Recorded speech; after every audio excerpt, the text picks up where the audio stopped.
Pierre Palmade est désormais placé sous contrôle judiciaire. Ce lundi 6 mars, le juge d'instruction avait demandé la levée de son placement en détention provisoire pour raison médicale. Le comédien avait été assigné à résidence à l'hôpital, après l'accident de la route qu'il a provoqué le 10 février sous l'emprise de la cocaïne. Ce mardi 7 mars, la Cour d'appel de Paris a confirmé l'ordonnance de mise en liberté émise la veille, a relaté BFM Télévision.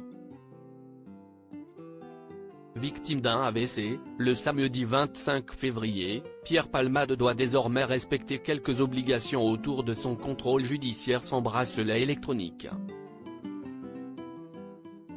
Selon nos confrères de BFM Télévision, Pierre Palmade doit rester sur le territoire français uniquement. En revanche, il ne peut pas se rendre en Seine-et-Marne, le département où a eu lieu l'accident et se trouve sa maison secondaire de Célie-en-Bière. Concerné également par une enquête pour détention d'images pédopornographiques, il ne peut entrer en contact avec les individus qui se trouvaient avec lui en voiture au moment du drame qui a blessé 3 personnes. Pierre Palmade a également l'interdiction de conduire. Il doit se soumettre à des soins, même sous le régime de l'hospitalisation, notamment à des fins de désintoxication, a fini par préciser BFM Télévision. Pierre Palmade à nouveau en détention prochainement? Cependant, la remise en liberté de Pierre Palmade pourrait être de courte durée.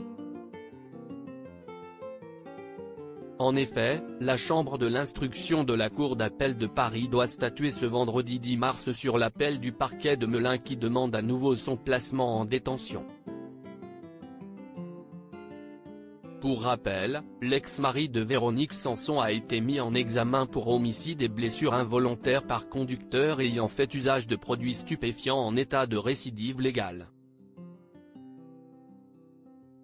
Officiellement écroué à la maison de Fresnes depuis le 27 février, Pierre Palmade a effectué sa détention provisoire à l'hôpital, avec des policiers placés devant sa chambre. À la suite de son AVC, il se trouve désormais à l'hôpital du Plessis-Robinson, dans les Hauts-de-Seine, pour recevoir des soins. Crédit photo, Bruno Cyril Abaca.